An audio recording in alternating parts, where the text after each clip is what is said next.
sin ilaalata. Uummanni keenya Jarmanii keessa jirtan guyyaan dhufee nu jala ga'ee jira. Nuti yeroo kamuyyuu warra balbala banuudha. Akkuma isin beektan qeerroo biyya Jarman yeroo hundaayyuu wanni hunduu nu biraan jalqaba maaliif jennaan qeerroon dhugaa biyya Jarmanii qeerroo jajjaba jira haa ta'u garuu hedduun isaanii biyya kana keessaa bahuudhaan gara London Ingilizitti deemuu ni yaadanna. Namoonni hedduun ammas akka biyya kana keessa jiran qabna. Qeerroon biyya kana ammoo qeerroo jajjaba biyya kana keessa jira. Gatii kanaaf jecha amma walumaa galatti hawaasni keenya Jarmanii keessa jirtan guyyaan dhufee jira. Sagantaan keenya guyyaan eebba kitaaba Jawaar Mohammad already nu jala ga'ee jira. Shaakalli tabirii sochiin tabirii hawaasni iddoo jiru hundarraa yeroo isaa gaafataa jirtanii sa'atii meeqatti adreesii nu kennaa nu maxxansaa haga maatitti iddoon nu maxxannee lakkoofsa iddoo ishtiraasee jechuudha. Naannoo kamitti geggeeffama walga'iin jettanii gaafii dhiyeessaa jirtan obsa wanni marti qophaayaa jira. Iddoon isaa beektanii akkuma namni isa jaalatu ka isa jibbullee hedduu jira. Akkuma ka isaaf gammadu ka isa gaddu hedduu jira. Wanti kun ammoo kitaaba eebbisuudha waan san caalee miti. Gatii kanaaf jecha namoonni hedduu waan kan akka waan Jawaar Mohammad rooketti wayii yookaan nikulara dhukaasaa jiruutitti sodaataa jiranii. Gatii kanaaf haga maatitti maaf iddoo maxxanuu dhabee adreeseen maaf hin maxxannee boota kamii sa'atii meeqatti walga'iin jalqabettanii gaafii garaagaraa gaafachaa jirtan. Gaafiin keessan gaafii sirriidha. Gaafii sirrii gaafachaa jirtu. Gaafii sirrii dhiyeessaa jirtu. Iddoon isaa isinii maxxana. Adreeseen bakkeen isinii maxxana. Sa'atii muraasa qofatu hafee warri mootummaa deeggartanillee callisa. Maal kitaaba maddammarii yeroo gurguramu san wanti isin arrabsine jira hin jiru bar. Kanaaf jecha Jawaar kitaaba isaa maxxansuun isin aarsuun qabu isin lolchiisuun qabu akkanatti achi tartanii maruma mootummaa abbaa irree fokkataan ta'ina. Mootummaan abbaa irree ka baratee jira. Ka xiqqoon akka jira. Keessan kun ammoo ka duubatti hafa yaada keessan sirreessuu qabdan. Namni kitaaba eebbifachuun rakkoon qabu. Gatii kanaaf jecha isin aarsuun qabu. Tasgabbooftanii kitaaba eebbisaa ture Abiyyiin amma kitaaba 2 moo 3 eebbisee bar maddammarii jechuudha. Yeroo sanitti namni aaree jira hin jiru. Gatii kanaaf jecha Jawaar kitaaba eebbifachuun isaa waan kana hunduu isin cinqu isin aarsuus hin qabu. Maaliif jechuun Jawaar galata isin biraa qaba. Dhugaa rabbii dubbachuudhaaf isin warra mootummaa deeggarroof hin jettanuyyuu galata isin biraa qaba. Uummata Oromoo bal'aa biraa galata qaba. Kanaaf jecha namni kuni abbaa jijjiiramaati. Abbaa jijjiiramaa ta'ee dhiibbaa isarra ga'ee miidhaa isarra ga'ee kama waliin beeynu jechuudha. Har'a ammoo kitaaba isaa eebbifachuudhaaf akkatti isin aarsuun maaliif akka ta'e naan galu. Maaliif jennaaniin akka inni qabsoo kana keessaa gahee wayii hin qabneetitti madaaltanii namoota kaayaa jirtantu jira. Kanaaf jechuun Jawaar hawaasa kana biraa galata qaba malee wanni akka gadootitti isa laaltan takka hin jiru. Kanaaf tasgabbaayaa waa hundaayyuu tasgabbiidhaan godha. Kanaaf jecha kitaaba eebbisuun Jawaar qofaa miti ka kitaaba eebbisaa jiru. Hundi isaatu eebbisaa ture. Daani'el Kibriit zamoonuma kana Itoophiyaa keessatti kitaaba isaa eebbifate. Muummeen ministeera Abiyyiin Ahmad yeroo 2 moo 3 kitaaba isaa eebbise. Jawaar kitaaba eebbisuun ammoo maaliif sadarkaa kanatti balaa buuse? Rakkoon biraa maaltu jira? Jawaar ammoo yaada mootummaa kana mormuu mirga guutuu qaba jiran. Mirga guutuu qaba nu ka jennu yaada wal mormuu mirga guutuu qabdanii jechaanii turre. Ammallee kuni waan fudhatama qabu. Biyya kam keessattuu biyyuma nu jirru biyya polotikaa kana keessattuu waan murteessaadha. Jarmanii yoo fudhatte dimokiraasiidhaan aangoo walirraa fuudhan. Paartiin tokkochi qabatee akka isin paartii kenna malee wanni biraan ta'u jettan kana dogoggoramu. Haga funyaanii qaba bar. Ammas taanaan dalagaa gahaa qaba. Biyya faranjii keessa bakka barbaade jiraachuu hin danda'a. Rakkinni hawaasa kiyyarra jiru kana jedhee dubbataadha malee ufii isaatii gibira takka Jawaar Mohammad uummata kanarraa saantibii cinaa cabduun argatu bar. Qotee bulaa kanarraa saantibii cinaa cabduun argatu bar. Mootummaadha ka uummata irraa gibira argatu ka galiin irraa galu uummata kanarraa mootummaa Itoophiyaati. Mootummaan uummata kana kabajuu qaba. Rakkinna uummata dhaga'uu qaba jedhee yaada. Dhiifamallee naa godhaa silaa isintu dubbachuu qaba yaada. Bakka inni xumuree gadiin bu'atee qaata kaaniin golaba. Sigaya wanni xumurtuu takka illee jiru. No, sigaya anaafatillee baay'isnee jirra. Waan silaa dubbatan dubbatte. No, akka fuute kaaniin golaba sakandii 30. Wanni golabdu takka hin jiru. Sakandiin takka iyyuu hin qabdu ammarra. Sakandii takka hin qabdu. Dhaggeeffatu haa maaliisa? Professor yeroo takka sakanduma takkaan sinji. Sakandiin kamaali ijoolleen as keessa ta'aa jira nam tokko hin dubbannee bara. Jala kana nama meeqa ergatee ta'aa jira nama soddoma tokko biraa ergatee ta'aa jira. Milishaa wanti jennu ajaja kakannaa jiru seera kana Abiyyi Ahmadii fi Shimallis malee yoo isaas olirraa gaararraa tolchan uummanni kun mirgan qabu isaanirraa itti kakkannamaa jira. Milishaa qoba irratti dubbii ajandaan oolinaa galatoomaa fixadhe. Ayyee galatoomi Muniir yaada nuu kennuu keetiif. Itti fufi eenyuun tara namni dura seentan eenyu beektu nama biraa ol galchina nam tokko itti fufa abbaan tara carraa yoo naa anatu itti fufa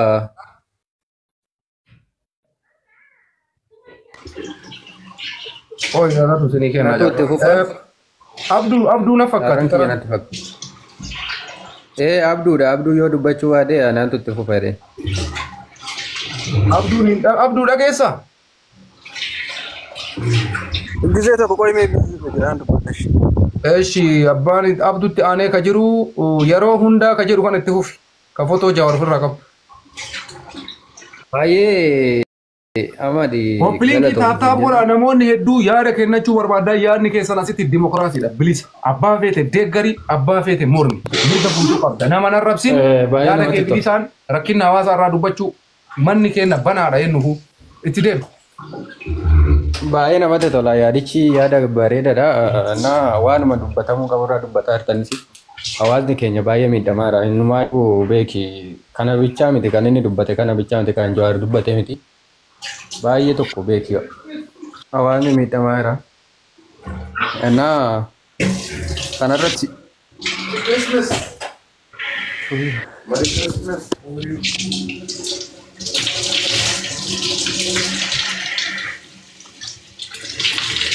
kanaaf akkasii hawaasni Wanita irkunenun.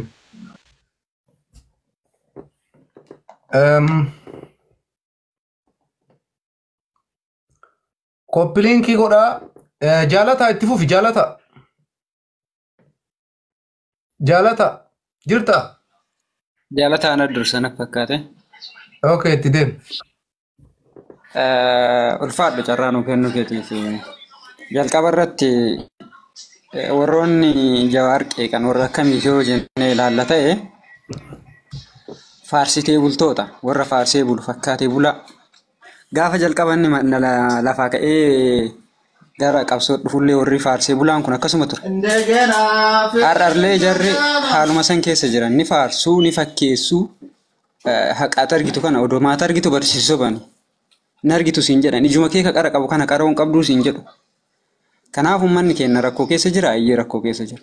Rakkoo kana keessaa ba'uuf maal gochuu qabna kan jennu dhugaan jirtu nuti nama haqaaf deemu falmataa haqaa Jawaariin deeggaruu fi isa duukaa hiriiruu qofa. Warri haqaa deeggaru falmattoonni haqaa eenyu faanaa bu'u haqa faanaa bu'u yeroo kamiyyuu. Nuti kanaaf Jawaar deeggarra. Jawaar rakkoo keenya baasee ibsee jira. Jarri beela uummata ana baay'ee akka yaada kiyyaatitti akka wallaalummaa kootti dhagaa lafa afuun anaa nagatiin hin qabu. Yoo namni nyaatee bule yoo namni nagaa harrafee bule dursi nageenya tasgabbiidha. Jarri keenya sana jiranii hin jiran. Dalagaan jara waa hin jira miti waa fuula waa ibsanii qibaatii itti diddibaniiti waan iddoo mumudhattu qooqa bulee waraanaan akka badaa ta'e dararame kana jarri qubarraa hin qabdu. Sitti fakkeessu. Irra dibaa jaallatu. Mootii kennaa, mangistii kennaa, abbaa biyyaa kennaa hojjettu itti tola sii galee. Kanaaf uummanni keenya rakkoo keessa jira. Rakkoo kana keessaa uummanni keenya akka bahuuf kallattii nu kaa'eera Jawaar. Kallattii Jawaar kaa'e kana duukaa buunee ofii jara kana karatti deebisu hojarri qajeelti ta'e. Hojarri qajeeltee karatti deebitee karatti deebitu taate isa akka karatti deebi'an gochu. Kanaa miti taanaanii akkuma Jawaar jedhe sana karaa irraa achi qabneeti isa nuu ta'uu isa nu fakkaatu isa nagaaf tasgabbii nu fidu isa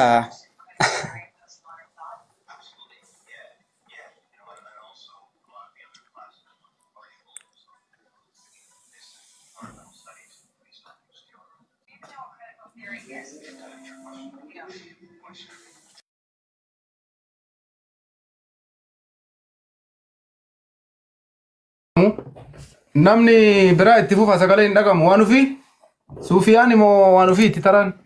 Assalamu alaikum warahmatullahi wabarakatuh anuma.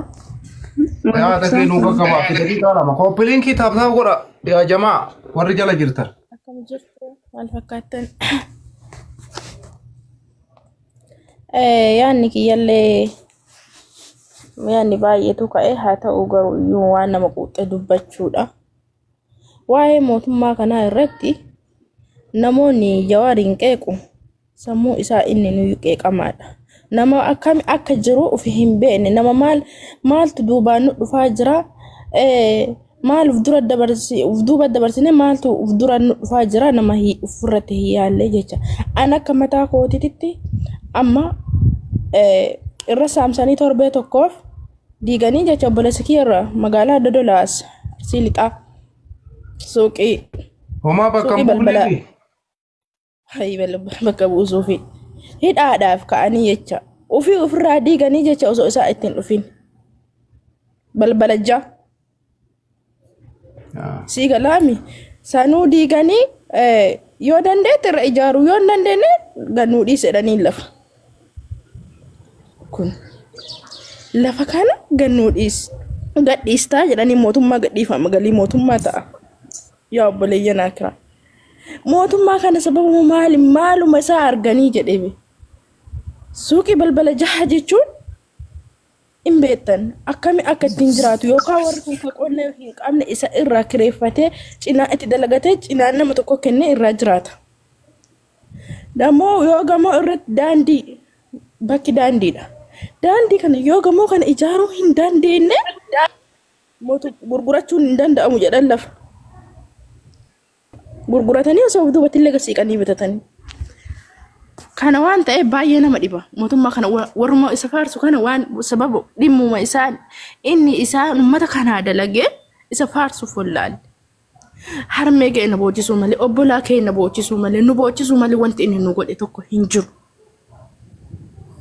kana waan taateef akkasuma gaafa wayii namni mana hin jiru mucattii daa'ima dhufanii mana kiraatitti haati irraa deettee achiin daa'imni jalaa deebi'ee baadiyaa deeman. Fidanii mana hidhaa bulchan meetii daa'ima umrii isii hin geenu mootii waggaa 12 umrii isii daangisuu jecha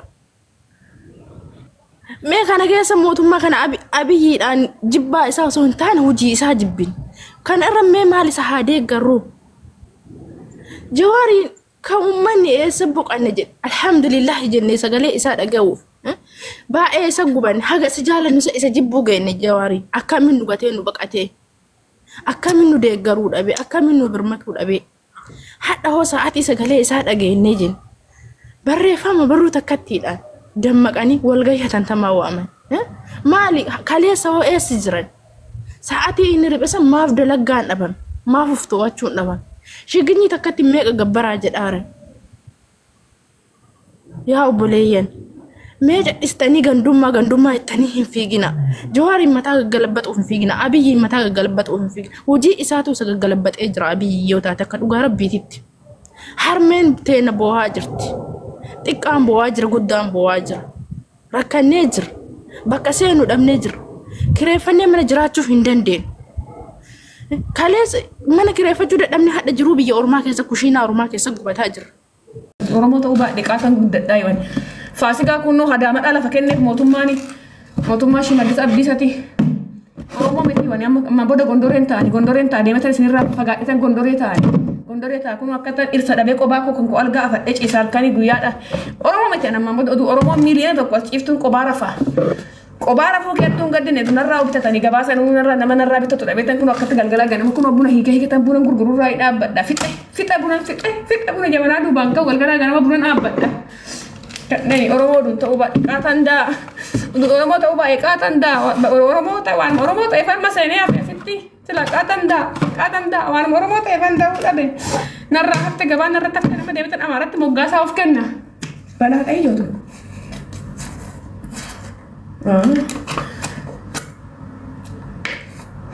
Dhugaa rabbii dhurgooftu wantichi. Beri kudha shashanii tu narraa bitanii bar qaata fixee waqata ka hojjechiifadhee qaata fataa zanaa jee qaata nuuf danda'ee jiraadha garuu lakkoofsa qofa profaayilii irraa fudhaate narraa bitaa isin narraa bituu baan narraa qootesanii hifuu takkii rakkoodha jettee nan dubbisin almaan booda isin narraa bituu baan Oromoo miti bakka deebitan gondoritti galaani isin irraa fagaadhe jechuudha. Ombarra shaqaxa birrii shashanii bitanii malaan gandummaa jammartanii warri shawaas miila narraan bituu yaame ishee. Orderi torba bichaan baasee fakaleessatti orderi torba bichaan baasee guyyatti ani maal jechuudha. Inni minnagdi tokko Itoophiyaa supermarket no Itoophiyaa dahinnat supermarket malatti no. Bara addunyaa kanarratti garuu namuu gora. Gandummaa taate warri shawaa sun garam jiraa ijoo.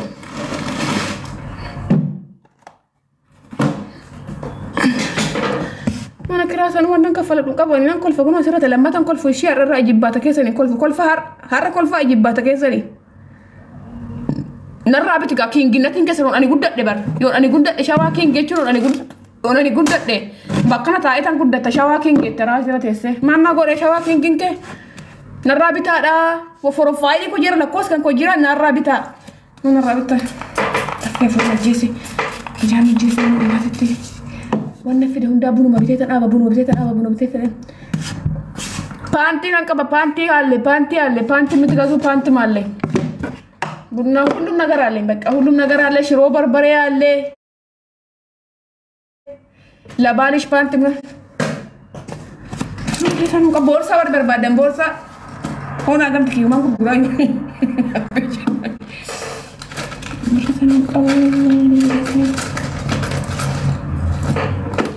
namni dhugaa rabbi namni ibbishee ni gata teessanii bara waan irraa bitan dhugaa Kiristoos ibbishee ni gata teessanii maan irraa gota dhugaa rabbi arra laayifii sena macarrashaa no har'aan booda laayifii eetu sena arra laayifii zaare bichaa no macarrashaa